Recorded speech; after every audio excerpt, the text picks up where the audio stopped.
Hallo und herzlich willkommen, hier ist Garten-Productions und wir haben heute mal Joey Legend hier im Interview. Er wird heute uns mal eine kurze Information geben. I just asked, Joe, who's your opponent tonight? Honestly, I'm not sure. I mean, there's a lot of talented guys in the locker room. I've seen Bushwhacker Luke here, who I've known for years. Shane Douglas, I'm hoping. I'd love to work with Shane. He's one of the few I haven't worked with. I've done pay-per-views and stuff with him out of New Zealand, but never actually wrestled the man, so I'd look forward to that. Last time I wrestled Tatanka, we got a 15-minute standing ovation, so that wouldn't be too shabby either. But whoever they give me, all I can say is it'll, as always, be 100% on everybody's part. Your favorite opponent is Shane Douglas.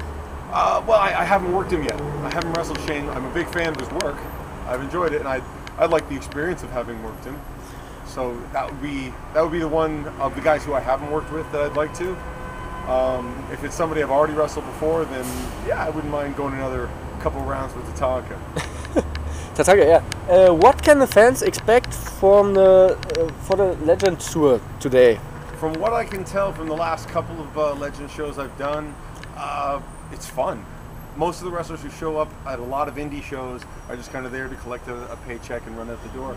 The guys who come to the Legend shows are here because they love it, because it's fun. These are guys who want to interact with the fans. They like to see how loud, we kind of have a little bit of a competition backstage, see who can get the loudest reaction and stuff like that. So, yeah, cheer for me so I can try and win something. Are you watching WWE or TNA wrestling, or? I don't watch TNA because, I mean, my whole heat with Jeff Jarrett is kind of well documented. I would occasionally watch stuff on YouTube. I was just texting and messaging with Alex Shelley, who's one of my students. I don't want them to go out of business, but I hope they get a stronger idea of what they want to do, or at least of what the fans want to see from them. I've been paying a little bit of attention to WWE just because it's WrestleMania season. WrestleMania. There's some big stuff coming up, and as soon as I heard The Rock was involved, I, like everybody else, YouTube, I was on it. Wanted to check out his promo, and as always, the man's magic on the mic. What do you think when if WWE calls you to return? To return or to compete at WrestleMania? Compete, is that the right word? I would definitely compete at a WrestleMania simply because the money's too good to pass up. And I got twins to feed. If they wanted me to come back for a full-time gig, I wouldn't say no. I'm not stupid. I mean, they're the big money company. But by the same token, it would have to be a huge deal because I'd have to move back from Germany to North America. And to uproot my family and move, they have to make it definitely financially worth my while. But, never say never. They've said recently that they won't hire anybody over 30. They made a big deal, but it's like, nobody over 30, it's all going to be young, fit, bodybuilder guys, nothing. Only young, under 30. And then within a week, they hired Booker T, Kevin Nash, and The Rock. So Kevin Nash? Never discount, never believe their mission statement. Triple H and The Undertaker returned to Monday Night Raw. What do you think about it? There will be a match at WrestleMania. To me, it sounds desperate. I've heard that Triple H will retire, maybe. Career versus streak, I've heard that too. Yeah. In truth, I mean, look at Terry Funk, how many retirements last, Terry Funk. Sean seemed to be serious about his, credit where it's due. But I mean, Flair had the big send-off, and he was back with a new company inside of like 6 months. To me, it reeks of desperation. They didn't have a special match for Mania. They had a bunch of matches that you could probably see on Raw or SmackDown or any of the trillion pay-per-views that got running. So to me, it just seems kind of desperate, like kind of last minute. Let's throw something together to get these guys on camera. But I don't know. It'll have the most interest because they're the most developed characters. Most of the undercard guys aren't that well developed. So that match will hold interest for sure, and it'll probably be a selling point. But to me, it just kind of seems desperate to throw it together so close to Mania. Clearly, they had other plans. I heard Wade Barrett. Do you watch Mania? I'll probably watch bits and bobs of it. I wouldn't sit through the whole thing.